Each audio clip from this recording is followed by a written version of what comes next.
There is a prophecy about humanity that has been kept from you, not in any book, not in any scripture, a prophecy so profound that those who control this world have spent millennia making sure you never hear it. It's not about destruction, it's not about judgment, it's about what humanity is destined to become, and why that destiny terrifies those who have kept us small. The being that approached me on a quiet road in Vermont didn't speak of apocalypse. It didn't warn of disasters or tribulation. What it showed me was far more unsettling, a vision of human potential so vast that our current existence looks like a prison cell. We are not what we've been told we are. We are not fallen creatures struggling toward redemption. We are not insignificant specks in an indifferent universe. We are something else entirely, something that has been deliberately forgotten, something that is about to be remembered.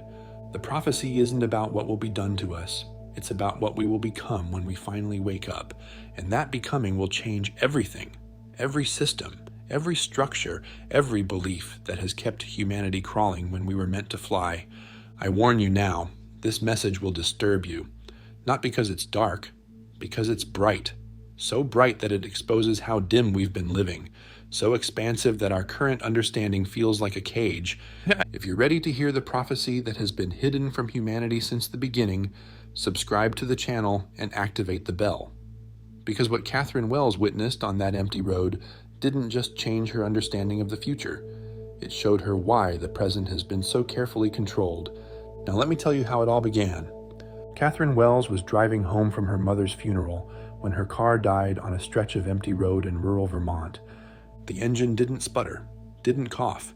It simply stopped, along with the headlights, the dashboard, everything electrical. The car rolled to a silent halt on the shoulder, surrounded by darkness and trees. Catherine sat in the silence, her hands still on the wheel. She was too exhausted to panic, too empty to care. At 54, she had just buried the last person who truly knew her. Her father had died when she was 12.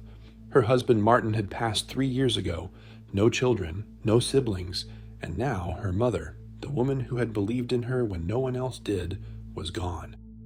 Catherine was alone in a way that felt permanent. She pulled out her phone. No signal. Of course. This stretch of Route 14 was notorious for dead zones. She would have to walk to find help. In the dark, in November, in a black dress and heels she had worn to the funeral. She didn't move. She just sat there, staring at the dark road ahead. 40 years. She had spent 40 years studying human potential. First as a graduate student in developmental psychology, then as a researcher at Stanford, then as the director of a program for gifted children that had been systematically defunded until it no longer existed. She had dedicated her life to understanding what humans were capable of, and what she had discovered had slowly broken her heart. The children she studied weren't just smart, they were extraordinary. They could learn languages in weeks. They could solve problems that stumped adults. They could perceive patterns and connections that seemed almost supernatural. Human potential, she had learned, was vastly greater than anyone acknowledged, but the system didn't want extraordinary. The system wanted compliant, manageable, normal. Catherine had watched as the most gifted children were medicated into dullness, tracked into standardized boxes, taught to hide their abilities to avoid being labeled as problems.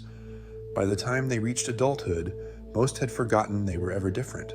They had learned to be small. Her research had tried to document this, tried to prove that human capacity was being systematically suppressed. But funding dried up. Publications were rejected. Colleagues who had supported her work suddenly became distant. Martin had understood. He was a physicist who had his own stories of suppressed research, ideas that threatened established paradigms, discoveries that were quietly buried. They had spent their marriage sharing notes on how the system maintained control over human knowledge and potential. When he died, Catherine lost her partner and her only ally. She had continued the work alone, quietly, documenting cases, collecting evidence, writing a book that no publisher would touch, a book about the deliberate suppression of human potential, about the systems designed to keep humanity small. Her mother had been her last reader, the only person who still believed the work mattered. Now her mother was in the ground, and Catherine was sitting in a dead car on an empty road, wondering if any of it had been worth it. She opened the car door. The cold November air hit her face. She would walk, find a house, call for help, go back to her empty apartment and her unfinished book and her life of quiet futility. She stepped onto the road and stopped. There was someone standing in the darkness ahead. Catherine's heart lurched. She hadn't seen any other cars, hadn't heard footsteps, but there was definitely a figure, maybe 30 feet away, standing perfectly still in the center of the road. "Hello?" Her voice came out thin, scared. "Do you need help?" The figure didn't respond, didn't move. Catherine squinted into the darkness. Something was wrong with the shape. The proportions weren't quite right. The outline seemed to shimmer slightly, as if the darkness around it was bending. "Who's there?"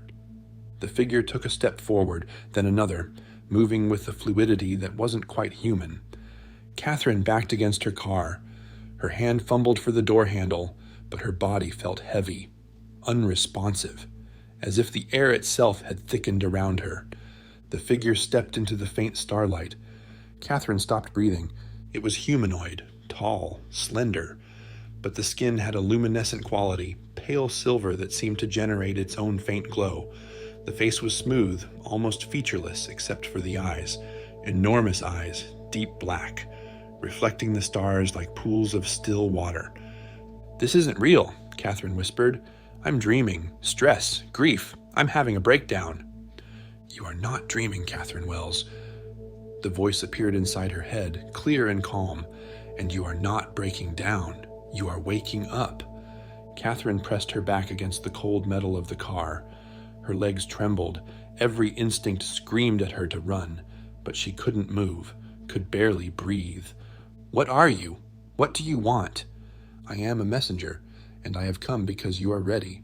You have spent your entire life studying human potential, documenting its suppression, asking why humanity is kept small when it is capable of so much more." The being took another step closer. Those vast eyes held her gaze. "I am here to answer that question, and to show you the prophecy that explains everything, the prophecy about what humanity is destined to become, and why that destiny has been hidden from you since the beginning."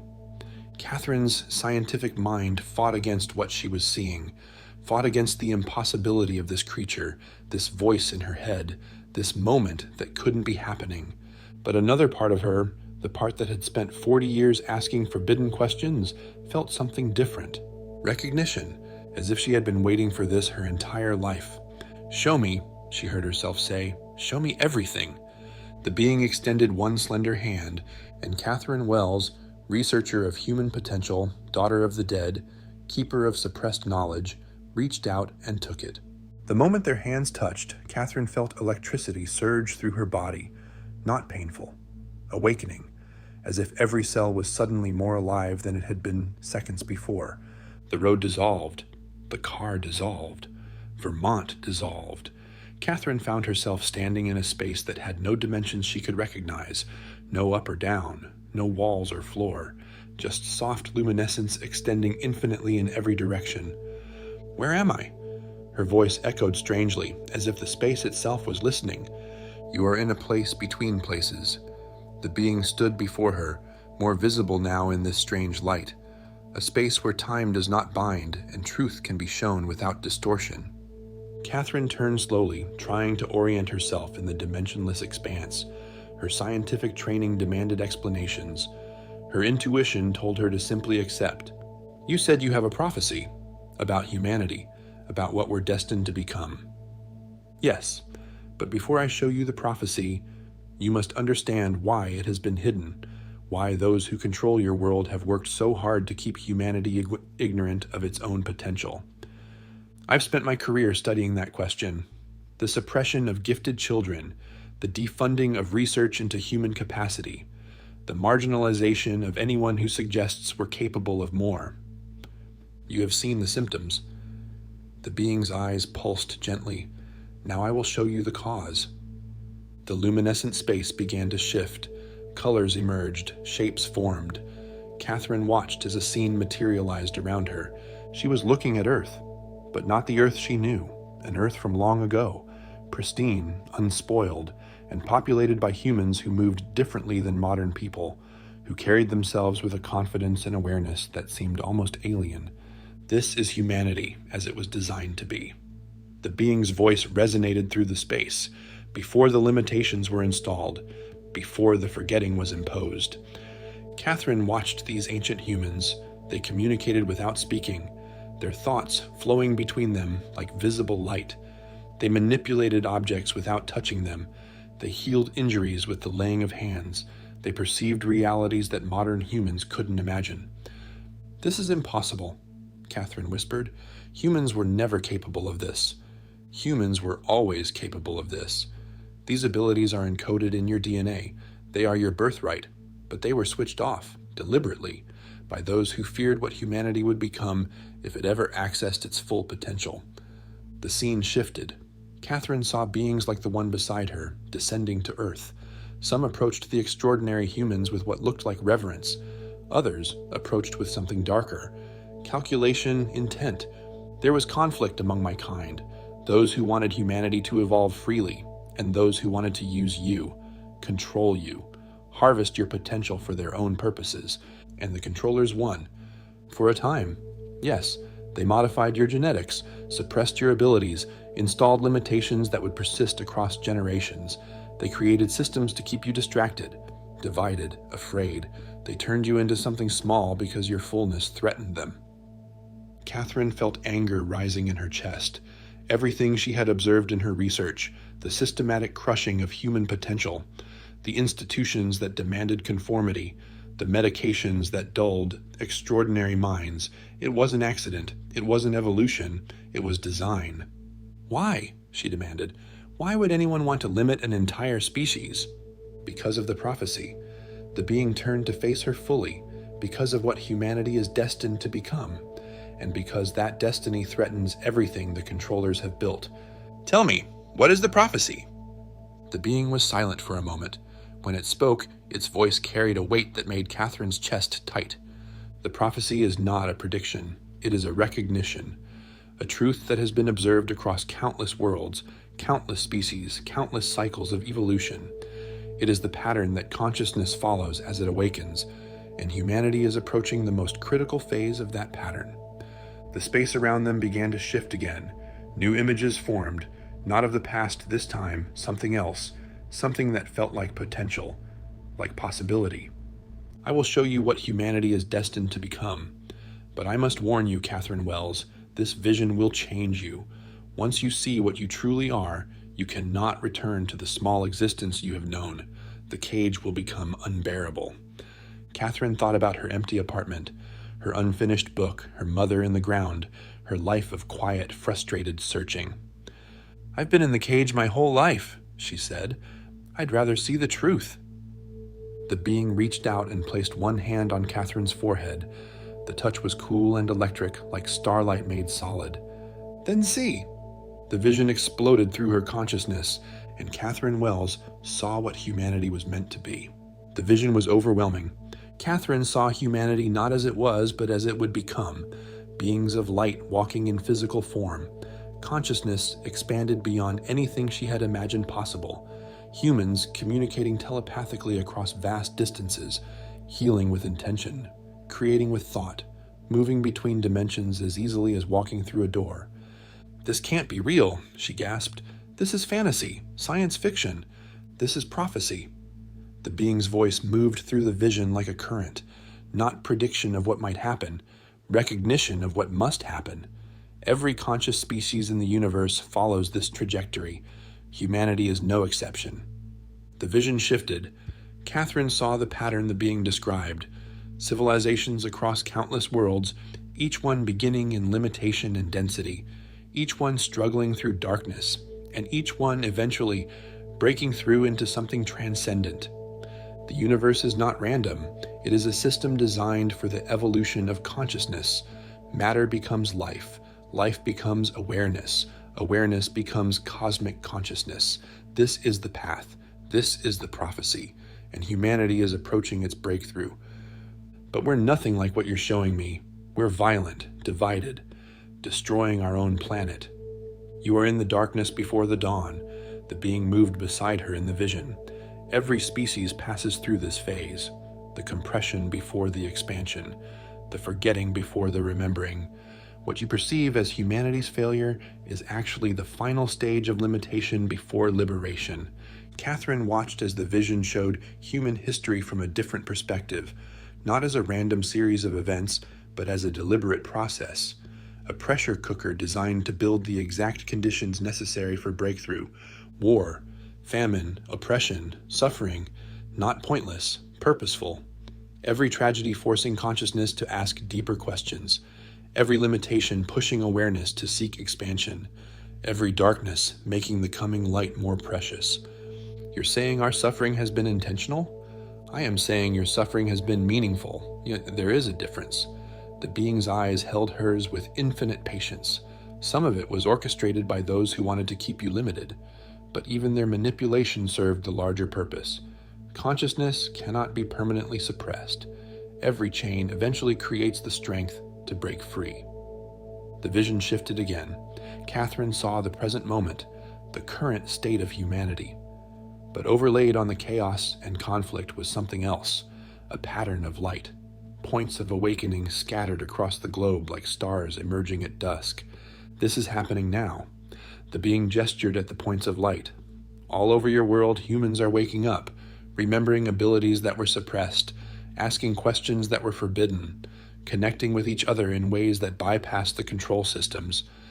Catherine looked closer. She could see individuals within the pattern, people of all ages, all backgrounds, all nations, each one carrying a spark of expanded awareness, each one contributing to a growing field of awakened consciousness. I've seen this in my research. Children with extraordinary abilities, adults who suddenly access capacities they never had before. I thought they were anomalies. They are not anomalies. They are the leading edge, the prophecy unfolding in real time. The being's voice carried excitement now, something Catherine hadn't expected from such an otherworldly presence. What you documented in your research was the beginning of humanity's breakthrough. You saw it before most others could recognize it. But the systems kept suppressing it, medicating the children, defunding the research, silencing anyone who talked about human potential. Yes, because those who benefit from human limitation understand what is happening. They see the prophecy unfolding. And they are afraid. The vision shifted to show the controllers, not as monsters or demons, but as beings deeply invested in the current order, humans and non-humans alike, working to maintain systems that depended on humanity staying small. They are not evil in the way your stories portray evil. They are afraid. They have built their power on human limitation. When humanity awakens, their structures collapse, their authority dissolves. Everything they have created becomes obsolete. So they fight to keep us asleep. They fight to delay the inevitable, but the prophecy cannot be stopped, only postponed. Consciousness evolves. It is the fundamental nature of the universe. They can slow it. They cannot prevent it. Catherine felt something shifting inside her, a lifetime of frustration beginning to make sense. Every obstacle she had encountered, every door that had been closed, every colleague who had turned away. It wasn't personal failure, it was resistance to something much larger than her individual work. What happens when we break through? When enough humans wake up? What does the prophecy say we become? The being was silent for a moment.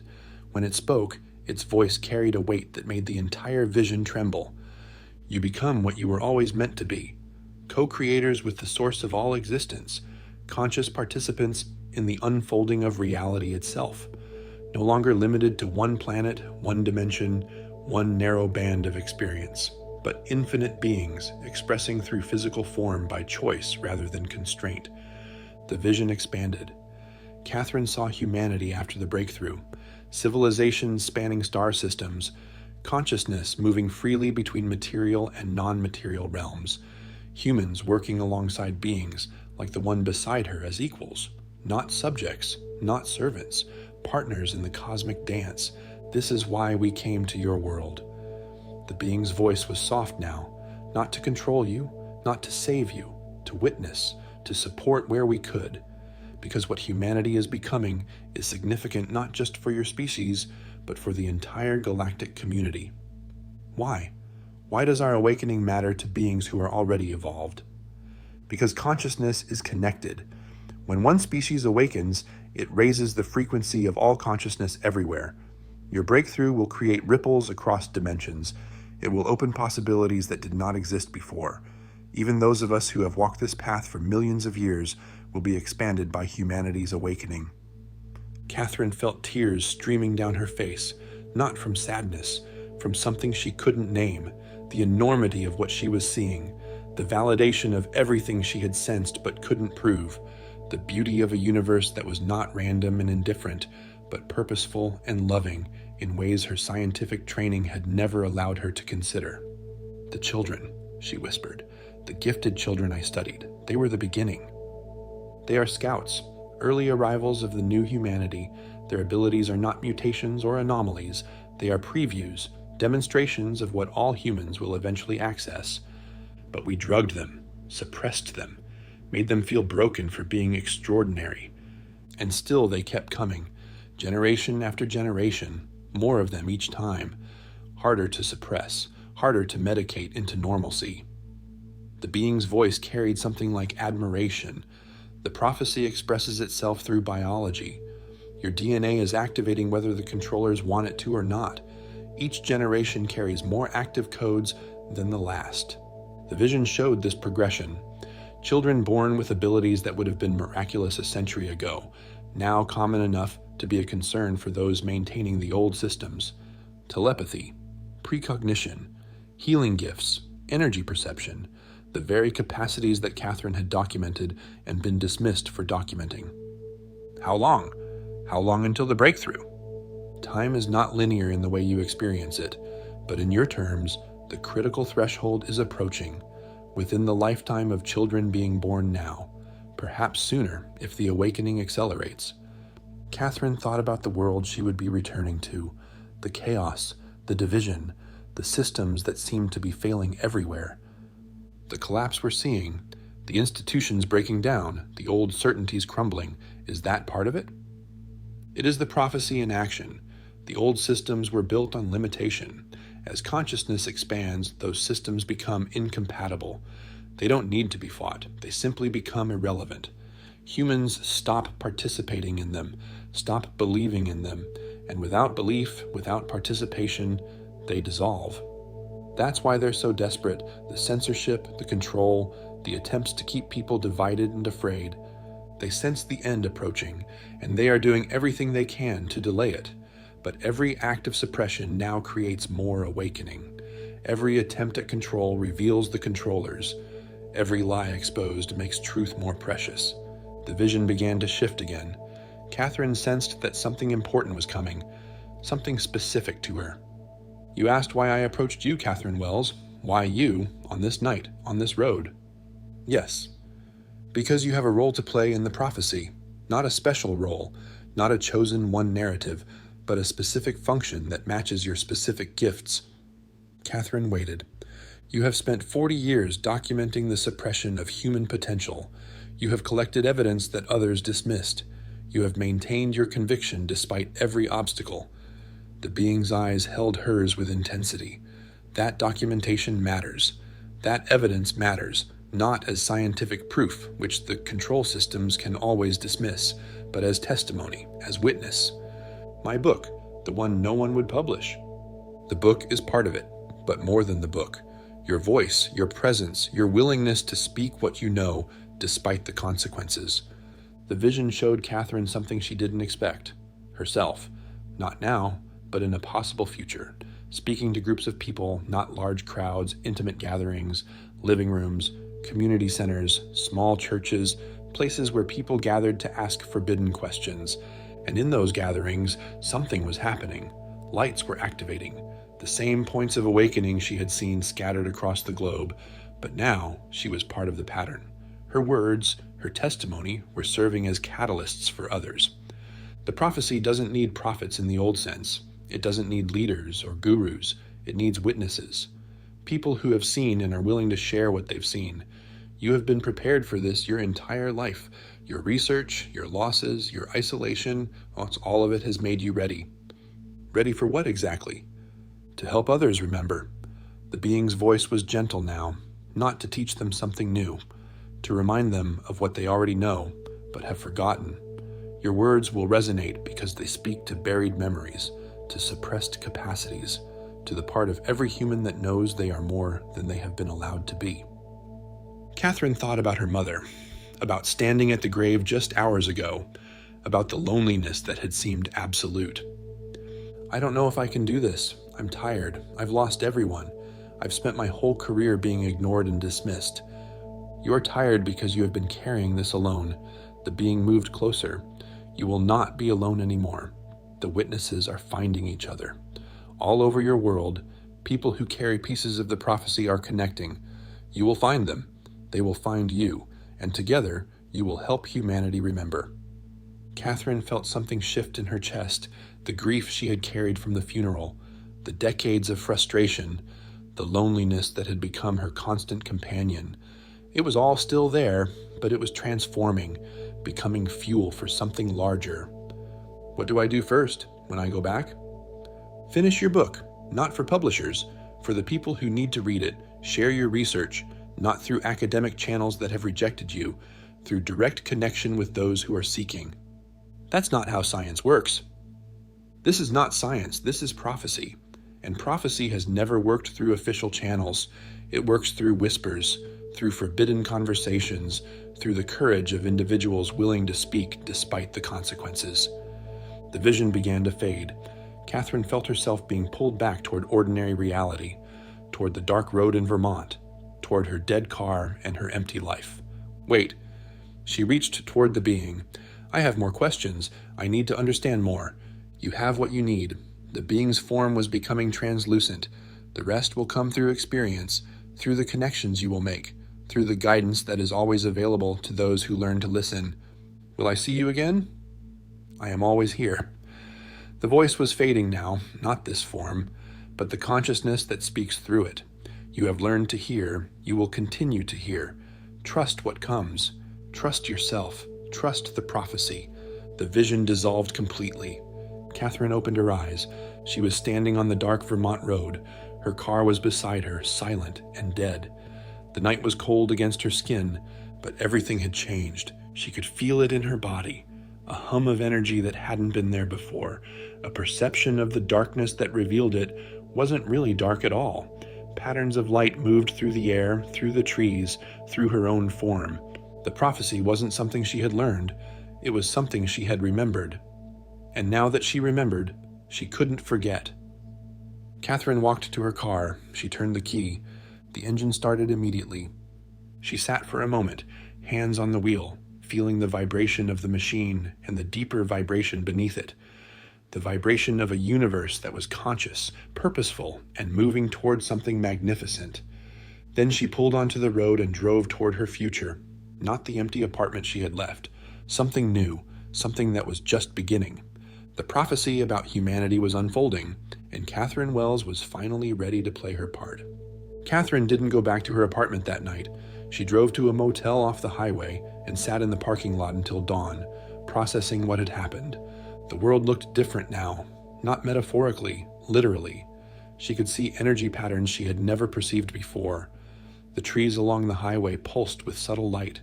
The few cars that passed trailed streams of color that faded slowly in their wake. Even the motel, a shabby roadside building, hummed with the accumulated energy of everyone who had passed through its rooms. She had studied human potential for 40 years. Now she was experiencing it. The first weeks were disorienting. Catherine returned to her apartment but couldn't stay. Everything felt too small, too dead. The furniture she had accumulated over decades, the books lining her shelves, the framed degrees and awards that suddenly seemed meaningless. She started writing, not her academic book, something different, direct, personal. She wrote about what she had seen on that road in Vermont, about the prophecy, about what humanity was becoming. She wrote in language that her university colleagues would have dismissed as unscientific, mystical, embarrassing. She didn't care anymore. She posted the first piece on a blog she created in an afternoon. No credentials, no institutional backing, just her words, raw and honest, describing what she had experienced. Within a week, it had been shared 10,000 times. The comments flooded in, some dismissive, some mocking. But many, so many, said the same thing. I've felt this my whole life. I thought I was alone. Thank you for putting it into words." Catherine read every comment, and in the patterns of response, she saw what the being had shown her. Points of light scattered across the globe. People who were already awakening, who just needed someone to confirm that they weren't crazy. She started responding, not with more writing, with invitations, small gatherings, living rooms, community centers, anywhere people could meet and speak freely. The first gathering was in a coffee shop in Burlington, Vermont. 7 people showed up.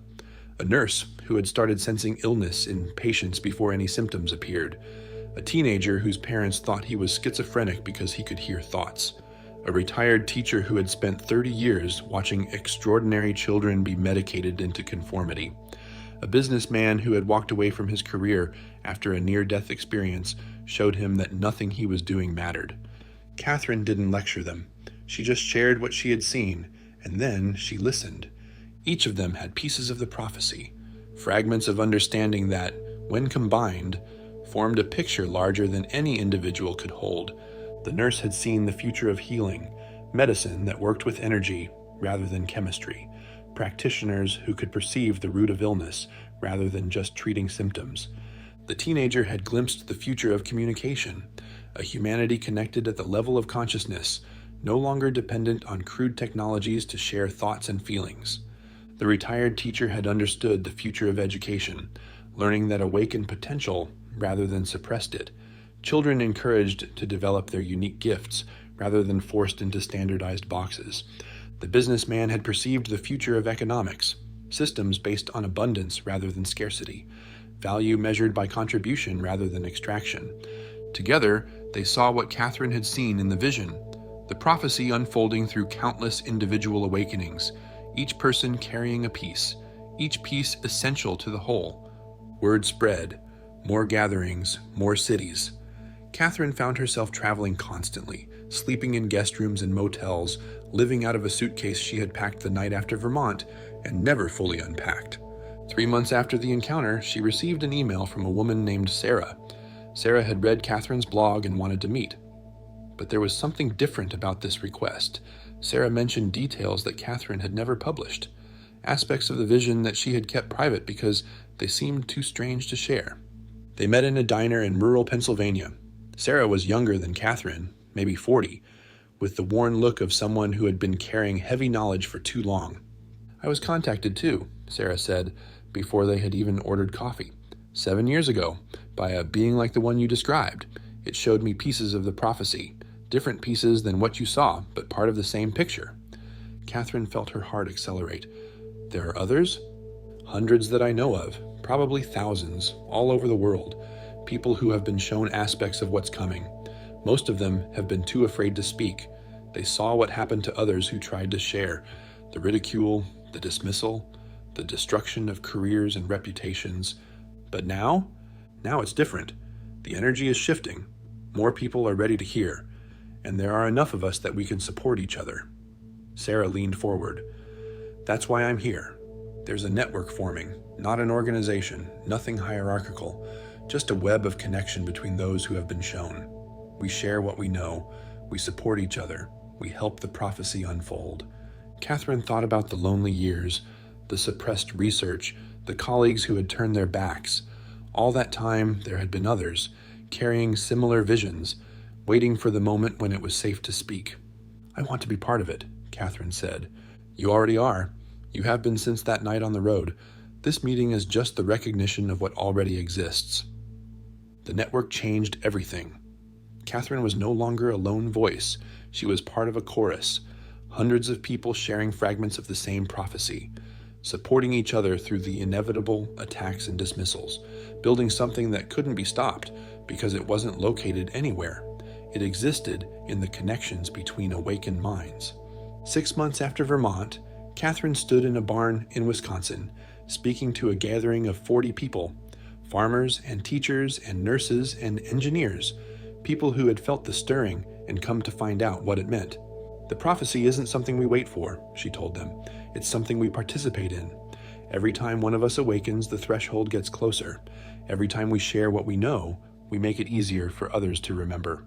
We're not spectators watching the future unfold, and we're the ones creating it. A woman in the back raised her hand. But what about the resistance? The systems that try to keep us small, they seem more powerful than ever. Catherine smiled. She had been asked this question at every gathering. They seem powerful because they're desperate. A system built on limitation cannot survive awakening. They know this, so they're doing everything they can to maintain control. But here's what they don't understand. You can't fight consciousness with control. Every act of suppression now creates more awakening. Every lie exposed makes truth more precious. They've already lost. They just don't know it yet. The energy in the barn shifted. Catherine could see it now, the way she could see so many things since Vermont. The lights in people's chests brightening, the connections between them strengthening, the field of awakened consciousness growing denser, more coherent. This was the prophecy in action, not a single dramatic event, not a savior descending from the sky, just ordinary people, one at a time, remembering what they truly were, and in that, remembering becoming extraordinary. After the gathering, a man approached her, middle-aged, weathered face, the look of someone who worked with his hands. "My daughter," he said, his voice rough with emotion. "She's 8 years old. She sees things, knows things she shouldn't know. The doctors want to put her on medication, say she has a disorder." Catherine took his hands. "She doesn't have a disorder. She has a gift. The same gift that's awakening in children all over the world. What do I do? How do I protect her?" "You don't protect her from what she is. You help her understand it.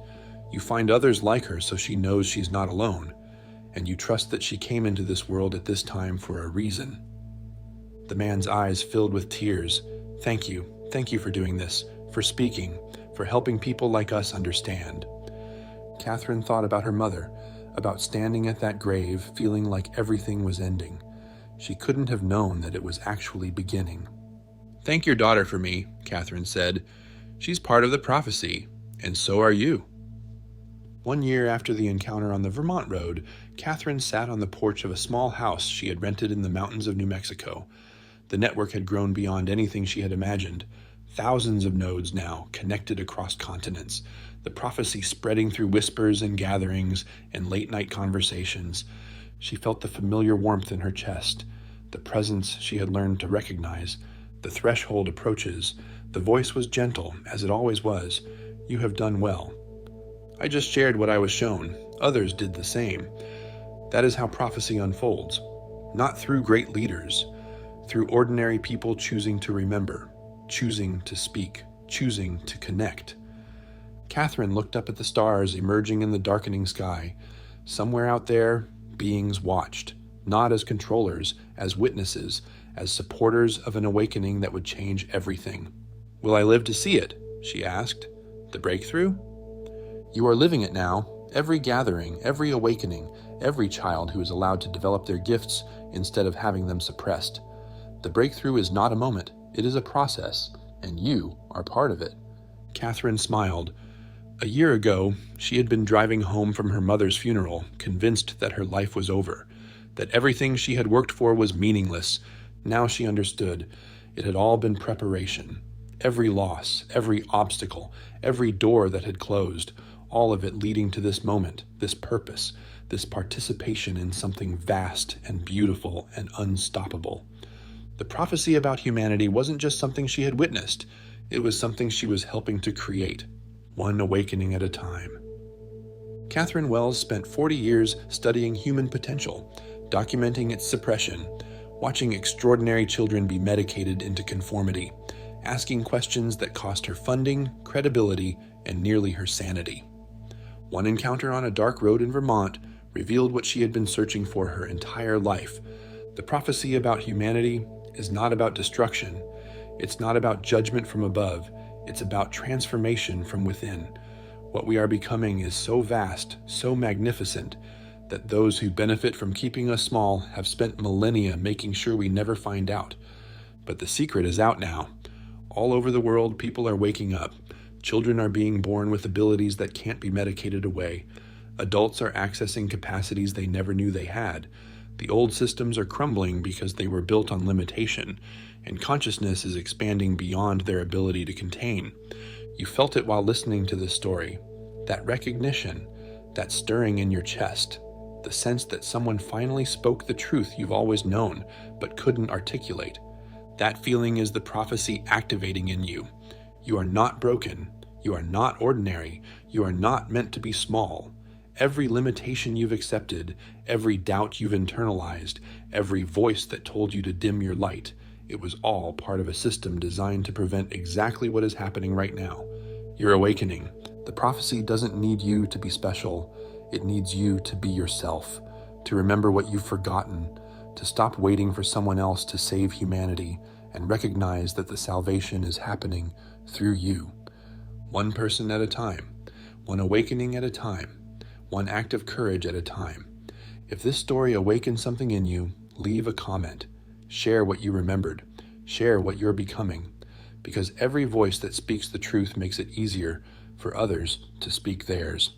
And if you want more revelations like this, subscribe to the channel and activate the bell. The prophecy about humanity isn't something we wait for. It's something we are. And the time to remember has finally come.